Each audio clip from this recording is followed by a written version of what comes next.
আজকে আমরা চতুর্থ শ্রেণীর ইসলাম শিক্ষা বইয়ের অধ্যায় 1-এর ভিতরে যতগুলো কাজ রয়েছে সে সবগুলো কাজ সমাধান করার আমরা আজকে চেষ্টা করব। গত ক্লাসে আমরা 9 পৃষ্ঠার আগ পর্যন্ত যে কাজগুলো ছিল সেগুলো আমরা সমাধান করেছি। আজকে আমরা 10 পৃষ্ঠা থেকে কাজ শুরু করব সমাধান করার, এবং আজকে এই পুরো অধ্যায়টি আমরা শেষ করে দিব। এখানে প্রথমেই 10 পৃষ্ঠায় একটি কাজ আমাদেরকে দিয়েছে, সেটা হচ্ছে দৈনন্দিন জীবনে ইবাদতের গুরুত্ব লিখি, কাজটি দলগতভাবে করি। তো এখানে আমাদেরকে মূলত ইবাদতের গুরুত্ব লিখতে হবে। এখানে আমরা দেখতে পাচ্ছি ইবাদত সম্পর্কিত উপরে অনেকগুলো নির্দেশনা আমাদেরকে দিয়েছে, তথ্য দিয়েছে।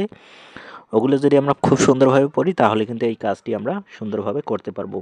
তো এখানে আমাদেরকে একটি ছক দিয়েছে ইবাদতের গুরুত্ব লেখার জন্য, সেটা হচ্ছে ব্যক্তিগত জীবনে গুরুত্ব, মানে ইবাদত যে আমরা করি আল্লাহ তাআলার, এই ব্যক্তিগত জীবনে আমাদের গুরুত্বটা কি, আমাদের লাভটা কি হবে, পারিবারিক জীবনে কি গুরুত্ব হবে, সামাজিক জীবনে গুরুত্ব এবং রাষ্ট্রীয় জীবনে গুরুত্ব। এটা আমরা এখন অ্যান্সারটা দেখার চেষ্টা করি। তো 10 পৃষ্ঠার যে কাজটি রয়েছে এটা খুব সুন্দরভাবে আমি তোমাদের উত্তরটা তৈরি করে দিয়েছি। এখানে আমরা দেখি, তো এখানে আমাদেরকে ক্ষেত্র এবং ইবাদত, এখানে ইবাদতের গুরুত্ব, ব্যক্তিগত জীবনে গুরুত্ব আমরা কি লিখতে পারি? ইবাদত মানুষের মনকে পবিত্র করে এবং আল্লাহর নৈকট্য লাভে সাহায্য করে। এটি মানুষকে সুশৃঙ্খল ও চরিত্রবান হিসেবে গড়ে তোলে। এরপর আমরা পারিবারিক জীবনে গুরুত্ব কি লিখব? তোমরা শুধু একটি খাতায় ছক তৈরি করে এভাবে তোমরা লিখতে পারো। তো পারিবারিক জীবনের গুরুত্ব হিসেবে আমরা লিখতে পারি ইবাদত পরিবারে শান্তি ও রহমত নিয়ে আসে, পরিবারের সদস্যদের মধ্যে পারস্পরিক শ্রদ্ধা ও ভালোবাসা বৃদ্ধি পায়।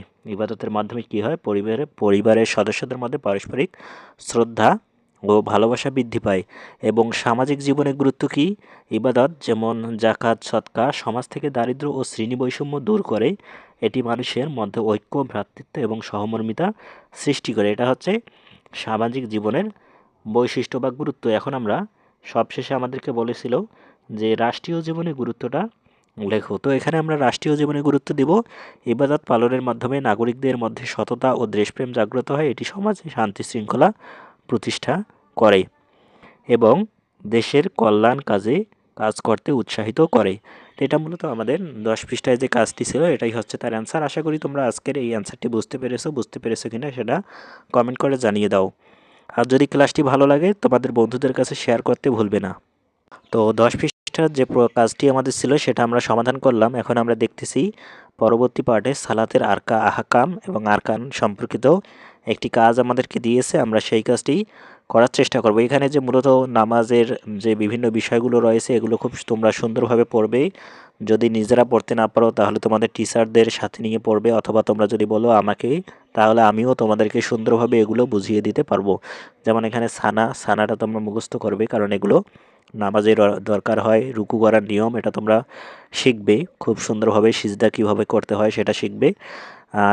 এখন আমরা মূলত এখানে যে আমাদের একটি কাজ দিয়েছে সেটা হচ্ছে সালাতের আহকাম ও আরকানের তালিকা তৈরি করি, কাজটি দলগতভাবে করি। মানে এখানে সালাতের আহকাম এবং সালাতের আরকান সম্পর্কিত যে কাজগুলো রয়েছে সেটা আমাদেরকে লিখতে হবে। উপরে যদি আমরা এগুলো পড়ি তাহলে আমরা কিন্তু সালাতের আহকাম এবং আরকান সম্পর্কিত কাজগুলো করতে পারবো। এখন আমরা উত্তর দেখি।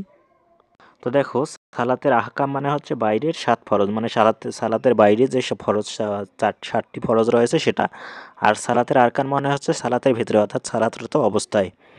তো সালাতের আহকাম হিসেবে আমরা লিখব শরীর পাক হওয়া, আর সালাতের আরকানে লিখব আমরা কি তাকবীর তাহরিমা বলা। তোমরা একটি সুন্দরভাবে একটি ছক তৈরি করে সালাতের আহকাম এবং আরকানগুলো লিখবে। তারপর কি পোশাক পাক হওয়া, এটা কি সালাতের কি আহকাম। আর 2 নম্বরে আমরা সালাতের আহকান কি লিখতে পারি? দাঁড়িয়ে সালাত আদায় করা।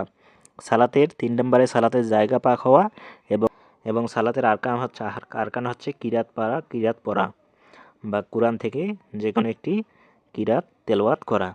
এবং আমরা সালাতের আহকাম হিসেবে 4 নম্বর লিখব সতর ঢাকা, 5 নম্বর কিবলামুখী হওয়া, 6 নম্বর সময় মতো সালাত পড়া এবং 7 নম্বরে সালাতের নিয়ম করা। এবং সালাতের আরকান হিসেবে আমরা লিখব রুকু করা, সিজদা করা এবং শেষ বৈঠক করা। এগুলো আমরা লিখব সালাতের আহকাম এবং আরকান সম্পর্কিত যে কাজটি আমাদের ছিল সেটা আমরা খুব সুন্দরভাবে করলাম। এখন আমরা পরবর্তী কাজটি দেখি।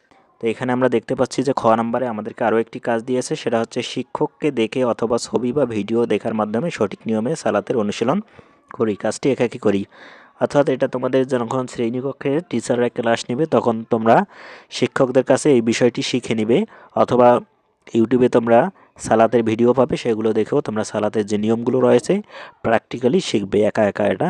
এরপর আরও অনেকগুলো কাজ রয়েছে। দেখো এখানে কিন্তু কোরআন শরীফের বিভিন্ন বিষয় নিয়ে আলোচনা করা হয়েছে, তো সেগুলো তোমরা খুব সুন্দরভাবে শিখবে, কারণ এগুলো না পড়লে তোমরা কোরআন শরীফ শিখতে পারবে না। কোরআন শরীফ পড়তে হবে তোমাদেরকে। দেখো এখানে কোরআন শরীফের বিভিন্ন বিষয় নিয়ে আলোচনা করা হয়েছে, এগুলো তোমরা এখানে একটি সূরা আমরা দেখতে পাচ্ছি, সূরা আল কুরাইশ, আয়াত সংখ্যা হচ্ছে 4টি। সূরা কুরাইশ তোমরা মুখস্থ করবে। তো এখানে একটি কাজ দিয়েছে যেটা মূলত তোমাদের নিজেদের কাজ। সূরা আল কুরাইশ শিক্ষকের সঙ্গে ভিডিও দেখে বা অডিও শুনে সঠিক উচ্চারণে সর্বে পড়ি, অর্থাৎ তোমরা ইউটিউবে ভিডিও দেখে সূরা আল কুরাইশটা পড়তে পারো। তো আজকের ক্লাসটি এই পর্যন্ত। পরবর্তী ক্লাসে আমরা অনুশীলনী 1 নিয়ে আলোচনা করব। এখানে যে যতগুলো প্রশ্ন রয়েছে সবগুলো প্রশ্নের উত্তর করার আমরা চেষ্টা করব। আজকের ক্লাসটি কেমন লাগলো সেটা কমেন্ট করে জানিয়ে দাও।